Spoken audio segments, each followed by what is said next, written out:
आज हम quadratic equation की क्लास थर्ड लेंगे। क्वाड्रेटिक इक्वेशन के फर्स्ट और सेकंड क्लासेस में मैंने आपको कुछ बेसिक और कुछ मॉडरेट लेवल के क्वेश्चंस बताए थे। अब उससे थोड़ा सा हाई लेवल के क्वेश्चन हैं। मैं एक एक दो क्वेश्चन 2-3-4 वेराइटीज के लेकर आया हूँ, उनकी आप प्रैक्टिस बाद में कर लीजिएगा। पहले आप वे देख लीजिए कि कोई भी क्वेश्चन अगर ऐसा हो तो आपको उसे कैसे सॉल्व करना है। कई बार होता है हमारे सामने क्वेश्चन आता है, जैसे एक क्वेश्चन मैंने लिया है 3.5x² plus 8x minus 7.5 is equal to 0।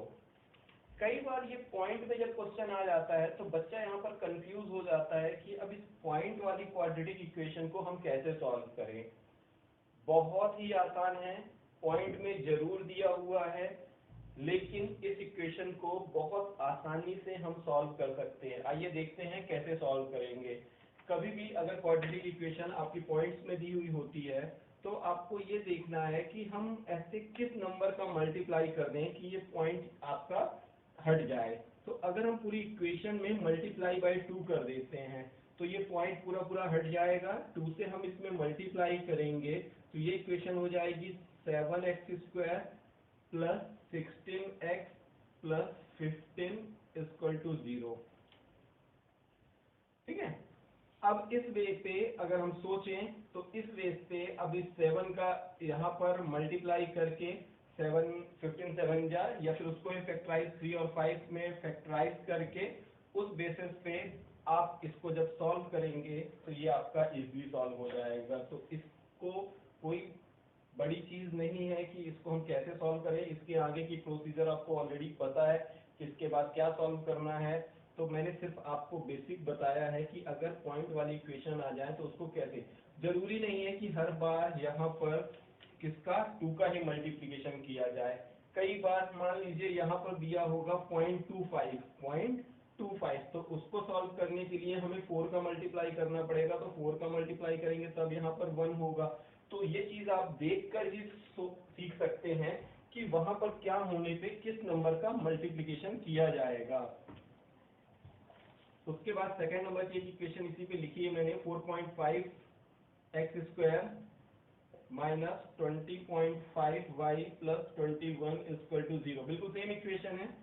इसमें भी अगर आप 2 का मल्टीप्लाई कर देंगे तो ये 9x² हो जाएगा, ये 41 हो जाएगा और ये 42 हो जाएगा। फिर उसके बाद 9 का मल्टीप्लाई कर देंगे वहां पर, और इस बेसिस पे आगे आपको पता है कि कैसे सॉल्व किया जाता है। तो ये आपकी क्वाड्रेटिक इक्वेशन के पॉइंट वाले क्वेश्चन है। अगर पॉइंट वाले क्वेश्चन आए तो इस तरह से आप उन्हें सॉल्व कर सकते हैं। चलिए कुछ दूसरे एग्जाम्पल देखते हैं दूसरे टाइप के। एक एग्जाम्पल आया है x plus z cube equal to 1728. This is equation number 1. 2x plus 3y equal to 35. This is equation number 2. And x minus z is equal to 2. This is equation number 3. ये भी quadratic equation है, लेकिन ये कई बार difficult table में आ जाती है। तो इसमें x, y, z के कॉम्बिनेशन दिए होते हैं। तो जो 5 ऑप्शन दिए होंगे वो भी आपके x, y और z के फॉर्म पे दिए होंगे। x बड़ा है, बराबर है y से, y बड़ा है या छोटा है z से। इस तरह के कॉम्बिनेशन बने होंगे। कैसे कॉम्बिनेशन बन सकते हैं इसके, वो तो बनाने वाले के ऊपर है कि वो कैसे बना सकता है। यहाँ पर इस फॉर्मेट में बना सकता है x is equal to Y greater than z, जो भी है। तो वो जो आंसर आएगा वो एक पेयर आपका ऑप्शन में दिया होगा उस पेयर के अकॉर्डिंग। तो आइए देखते हैं इसमें हमारा क्या आंसर आता है। चलिए हम फर्स्ट इक्वेशन लेते हैं x प्लस वाई, ये आपकी फर्स्ट इक्वेशन है, ये वाली सेकेंड है और ये वाली आपकी थर्ड इक्वेशन है। फर्स्ट इक्वेशन को लें तो इसको हम दूसरे वर्डों पे लिख सकते हैं 12 x plus Y equal to z, x plus Z equal to 12 लिख सकते हैं, क्योंकि यहाँ पर क्यूब लगा हुआ है तो उसके अपोजिट साइड जाएगा, इक्वल के उधर जाएगा तो क्यूब किस में कन्वर्ट हो जाता है, क्यूब रूट में कन्वर्ट हो जाता है। और 1728 किसका क्यूब रूट है, 12 का। ये मैंने आपको बताया था क्यूब की क्लास में कि 12 का कितना होता है, 1728 होता है। तो अब आपको देखिए कि इसको अगर फोर्थ इक्वेशन मान लें और थर्ड इक्वेशन में क्या दिया हुआ है, x minus Z equal to क्या दिया है 2। अगर हम दोनों इक्वेशन को नॉर्मल प्लस करते हैं तो ये दोनों कट जाएंगे और हो जाएगा 2x बराबर 14। तो x बराबर कितना आ जाएगा, 7 आ जाएगा। अब यहीं से देखिए, अगर x 7 है तो z कितना होगा 5, क्योंकि इन दोनों का सम कितना होना चाहिए 12। इस दोनों को चेक कर लीजिए, तो इन दोनों का डिफरेंस कितना हो गया 2 हो गया। तो आपकी x की वैल्यू कितनी आ गई 7, z की वैल्यू कितनी आ गई 5। इन दोनों वैल्यू को किसी दूसरी इक्वेशन में रख देते हैं जिसमें y हो, यहाँ पर रख देते हैं। यहाँ पर y है सेकंड नंबर पे, तो आप x की वैल्यू कितनी लिखेंगे यहाँ पर 7, तो 7 2 जा 14, 14 माइनस करेंगे यहाँ पर तो कितना हो जाएगा 21 आ जाएगा। और y 3y है तो y कितना हो जाएगा 7। एक बार मैं सॉल्व करके बता देता हूँ। 2x मतलब 2 into 7 plus 3y equal to 35। तो 3y equal to 35 minus 14 equal to 21, तो y बराबर 21/3, तो y इक्वल टू 7।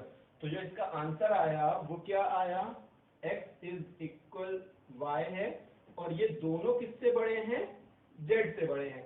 तो ये जिस ऑप्शन में लिखा होगा उस वाले में आप टिक कर दीजिएगा, आपका आंसर आ जाएगा। तो ये एक्सप्लेन करने में टाइम लगता है, लेकिन जब आप इसे खुद कर रहे होते तो ये एक्सप्लेन करने की जरूरत नहीं थी। आप यहाँ पर देखकर ही इसका आंसर दे सकते थे कि y भी कितना आएगा 7 आएगा।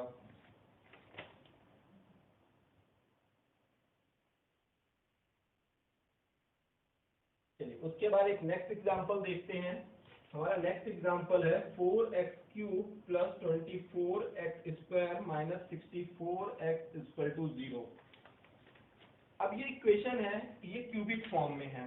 अब क्यूबिक फॉर्म में है तो इसको हम कैसे सॉल्व कर सकते हैं। अगर आप इसमें गौर से देखें तो आपके तीनों जगह पर x तो जरूर है, यहाँ भी x है, यहाँ भी x है, यहाँ भी x है, और ये सभी किसके बराबर है 0 के बराबर है।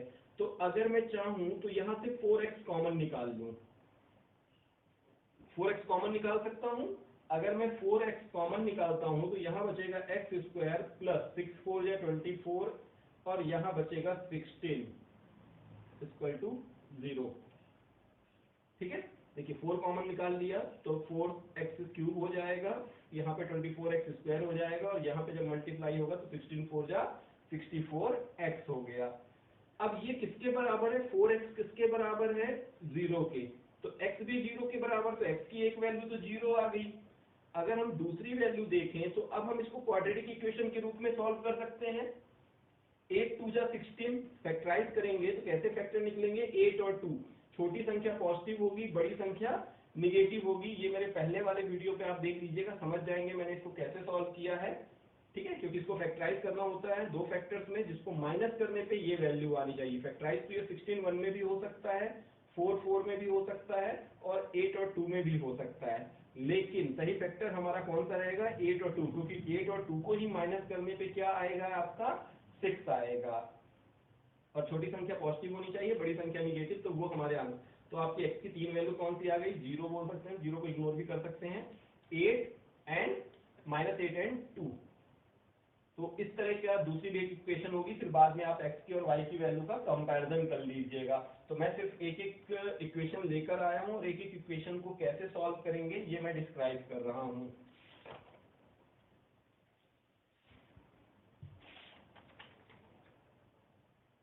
एक इक्वेशन और है, x की power 5 minus 41x³ plus 400x equal to 0।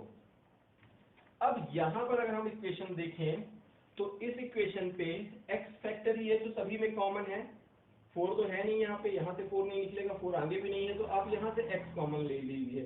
तो यहाँ पे इक्वेशन बचेगी x की power 4 minus 41x² plus 400 is equal to 0। तो x की एक वैल्यू तो आप कह सकते हैं 0 है, क्योंकि 0 के बराबर है, तो इसको चाहे तो उस साइड भेजकर इसको तो इग्नोर कर सकते हैं, ये तो क्रॉस हो जाएगा। तो आपकी इक्वेशन कितनी बचेगी, ये वाली इक्वेशन बचेगी। अब यहाँ पर थोड़ा सा टेंशन नहीं लीजिएगा कि अब सर 4 वाली कैसे सॉल्व करें, क्योंकि क्वाड्रेटिक इक्वेशन में जनरली क्या दिया रहता था, x² दिया रहता था। अब यहाँ पे x की पावर 4 दिया है, तो इसके लिए मैं आपको एक अच्छी टेक्निक बता रहा हूँ। कभी भी पावर 8 पावर 4 ऐसे कोई क्वेश्चन आते हैं तो आपको क्या करना होता है, इस चीज को समझ लीजिएगा।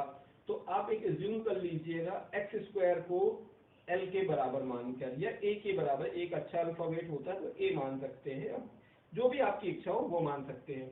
अगर एक्स स्क्वायर ए के बराबर है तो एक्स की पावर 4 किसके बराबर होगा, ए स्क्वायर। तो जहां पर एक्स स्क्वायर लिखा है वहां पर ए से रिप्लेस करिएगा, और जहां पर एक्स की पावर 4 लिखा है वहां पर क्या करेंगे आप, ए स्क्वायर से रिप्लेस करिएगा। तो पहली वाली इक्वेशन क्या बन जाएगी, A square minus 41a plus 400 is equal to 0।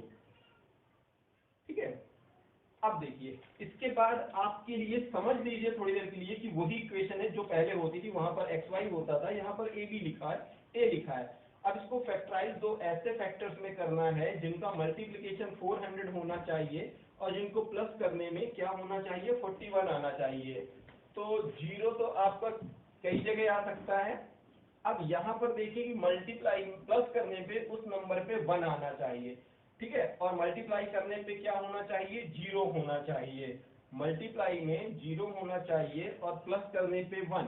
तो अगर मैं सोचूं 5 and 6 इन दोनों का, क्योंकि 0 तो कई बार मल्टीप्लिकेशन में आ जाएगा, 5 2 में आ जाएगा, 5 और 4 में आ जाएगा, लेकिन एडिशन में सिर्फ हमारी यही कंडीशन है जो फॉलो होती है, यूनिट प्लेस 1 देती है। मतलब वो जो आंसर होगा उसके यूनिट प्लेस में 5 और 6 जरूर होंगे। तो मैं अगर सोचूं कि 25 की टेबल मुझे आसानी से समझ में आती है, तो 25 16 जा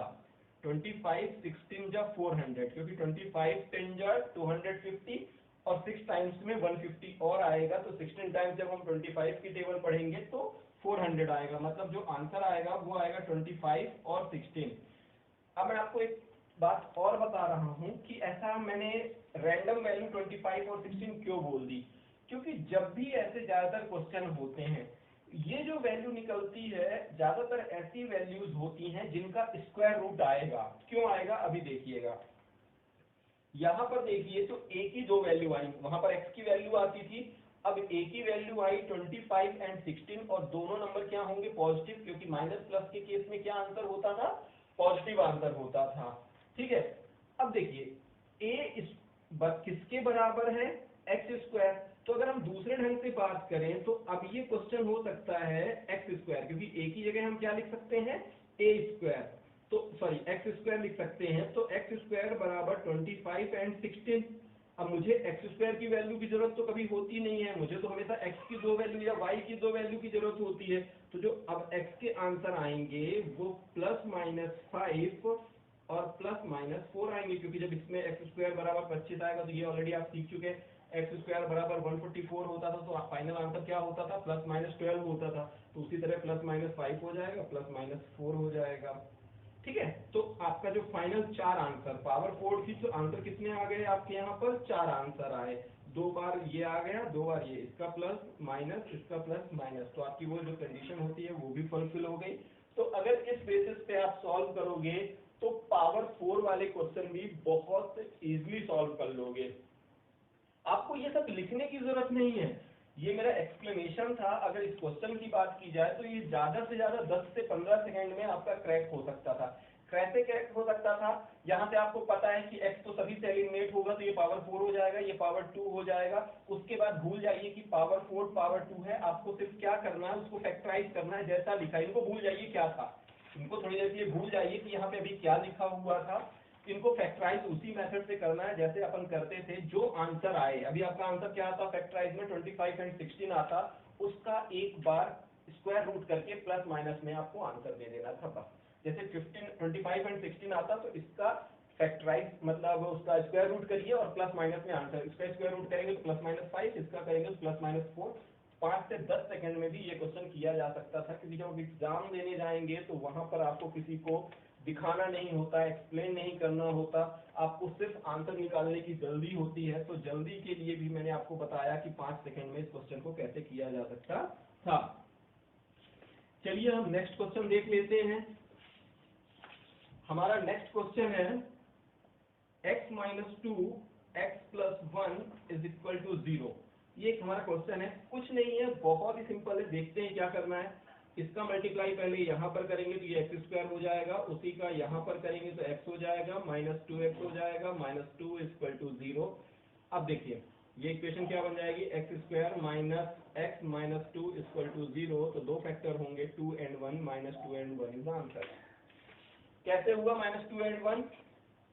2 को ऐसे दो फैक्टर्स में तोड़िए, तो 2 के दो फैक्टर्स क्या हो सकते हैं, आपको 2 and 1 ही हो सकते हैं, और इन दोनों को माइनस करने पे x मिलना चाहिए। और माइनस माइनस की इक्वेशन में छोटी इक्वेशन छोटा सिंबल वाला माइनस का होता है और बड़ा नंबर वाला किसका होता है, पॉजिटिव का होता है। अगर आप इस वे से सॉल्व करेंगे तो 5 सेकंड के अंदर आपका ये क्वेश्चन क्रैक हो जाएगा। तो जितने भी क्वाड्रेटिक इक्वेशन के क्वेश्चन होते हैं, चाहे कितने भी बड़े क्यों ना हो, वो 25 से 20 सेकंड के अंदर आपको क्रैक कर ही लेना चाहिए। किसी भी क्वेश्चन को 15 सेकंड 10 सेकंड से ज्यादा टाइम तो नहीं देना चाहिए। चलिए लास्ट एग्जांपल और देख लेते हैं, एक एग्जांपल हमारे पास और है, उसको और देखते हैं। हमारा एग्जांपल है 2x² minus x plus 1/8 is equal to 0। अगर हम इस इक्वेशन की बात करें तो ये इक्वेशन थोड़ा सा कैसे दिख रही है आपको, या तो हम पूरे का एलसीएम मानकर इसको उधर से 0 कर दें, तो उसको करने के लिए भी आप कहें तो आप चाहे तो दूसरे वर्ड में कैसे लिख सकते हैं, 16x² minus 8x plus 1/8 is equal to 0, ये कर सकते हैं। और इस 0 को 8 को उधर से मल्टीप्लाई करवाएंगे तो ये नीचे का एलिमिनेट हो जाएगा और आपकी इक्वेशन बन जाएगी। उसके बाद इक्वेशन क्या बनेगी, 16x² माइनस 8x प्लस 16, ठीक है, क्योंकि इसका मल्टीप्लिकेशन इसमें होगा, ये इक्वेशन हो गई। ये हो जाएगा 4 and 4, 4 and 4, ये आपका 4 and 4 आ जाएगा, मतलब दोनों संख्या क्या रहेंगी, आपकी पॉजिटिव रहेंगी। तो उस बेसिस पे आप निकालेंगे तो उस बेसिस पे भी आपका आंसर आ जाएगा, ठीक है। तो आपका आंसर वैसे 4 ही आएगा, तो 4 के अकॉर्डिंग आप सॉल्व कर लीजिएगा, क्योंकि 4 4 जा 16 होता है और 4 4 का जो सम होता है वो 8 होता है। तो इस ढंग से अगर हम सॉल्व करेंगे तो हमारे आंसर बहुत जल्दी आ जाएंगे, ठीक है। तो कैल्शियम लेना था और उसमें कुछ भी नहीं करना था।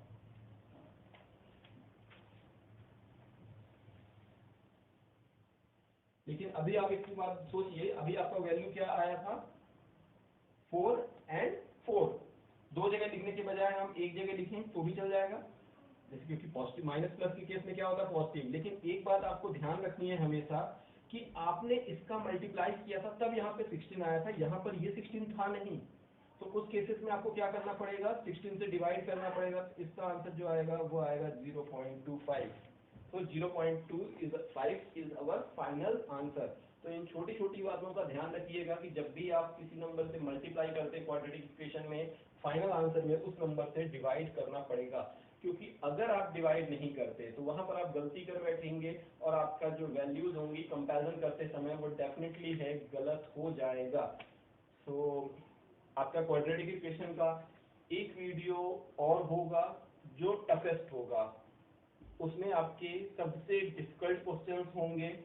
अभी आपका डिनोमिनेटर में अगर कोई नंबर आ जाए, ऊपर अगर क्यूबिक नंबर हो और नीचे डिनोमिनेटर में हो जाए, जो हम लॉन्ग डिवीजन मेथड से सॉल्व करते हैं, वो तो वैसे कहा जाए तो सिर्फ 2016 और 17 में ही सिंडिकेट बैंक में आया था। तो कुछ लोग उसको सिंडिकेट क्वेश्चंस बोल देते हैं, सिंडिकेट मेथड बोल देते हैं सॉल्व करने की, तो उससे कोई फर्क नहीं पड़ता, उसे नाम किस नाम से जाना जाता है हमारे एग्जाम में।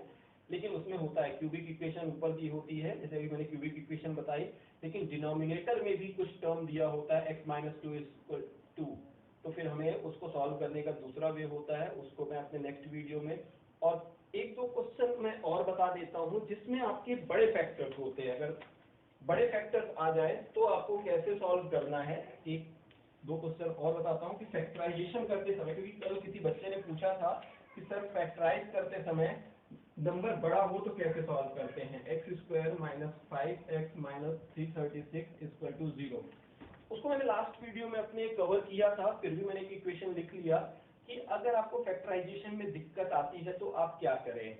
एक तो होता है कि अपनी कैलकुलेशन को स्ट्रांग करें, कैलकुलेट करते समय हम गलती नहीं करें, काटते समय हम कोई गलती नहीं करें, और कुछ बेसिक्स याद रखें। अगर इसका बेसिक याद करो तो मैंने यही कहा था, odd plus even plus minus is equal to odd. Last अगर वीडियो आपने देखा हो तो उस वीडियो में मैंने ये बातें कवर की थी कि ऑड प्लस माइनस, अगर किसी ऑड नंबर से किसी इवन नंबर को जोड़ा या घटाया जाए तो ही एक ऑड नंबर आ सकता है, अदरवाइज कोई दूसरी ऐसी कंडीशन नहीं है कि ऑड नंबर आए। मतलब जो दो फैक्टर्स होंगे उनमें एक फैक्टर आपका ऑड नंबर होगा, दूसरा इवन नंबर होगा। ठीक है, देखते हैं इसी कॉन्सेप्ट पे कि ये क्वेश्चन आपका कैसे सॉल्व होगा। 336 है, फैक्टराइज करते हैं। अब देखिए यहाँ पर देखें तो माइनस करना है, माइनस करने में क्या आना चाहिए 5x, तो ध्यान रखिएगा इस बात को। 2 से करेंगे फैक्टराइज, 2 1 जा 2 6 जा 2 8 जा। ठीक है, अभी आपको इसको चेक करने की जरूरत ही नहीं है। क्यों जरूरत नहीं है? क्योंकि जब तक एक ऑड नंबर नहीं आएगा हमारा आंसर हो ही नहीं सकता। तो इसको इस पे मत करके देखिए कि 166 आएगा, क्योंकि दो इवन नंबर को माइनस करेंगे तो इवन नंबर ही आएगा, लेकिन आपको बीच में क्या चाहिए, ऑड नंबर चाहिए। इसको और ब्रेक करिए, 2 8 या 2 4 जा, अभी भी मत सोचिए। 2 4 जा 2 2 जा, बिल्कुल मत सोचिए। 2 2 जा 2 1 जा, अब सोच लीजिए। जैसे ही आपको ऑड नंबर मिलता है वहां पर आप रुक जाइए। अब आप रुक गए, इसको 3 और 7 में तोड़ने की बिल्कुल जरूरत नहीं है। पहला काम है कि हमें इसको रुकना है। अगर रुकने के बाद आंसर नहीं आता पेयर बनाने के बाद, अब इवन को एक साइड कर दीजिए और ऑड को एक साइड करिए। मैंने इवन को एक साइड किया, तो हमारा इवन नंबर कौन कौन से हो गए, 2 2 जा 4, 2 जा 8, 2 जा 16, 16 एंड 21। देखिए इन दोनों का मल्टीप्लीकेशन तो 366 होगा, 336 होगा ही। अब इन दोनों का माइनस देखिए 5 हो रहा है, मतलब दिस इज द पेयर। अगर इस पेयर में आंसर नहीं आ रहा होता तो फिर हम इसको 3 और 7 को और फैक्टराइज करते और उसके बाद सॉल्व करते। ठीक है, तो जब भी आपको ऑड नंबर मिल जाता है और आपको इवन और ऑड चाहिए हो तो वहां पर आप रुक जाइएगा। एक एग्जांपल और देख लेते हैं।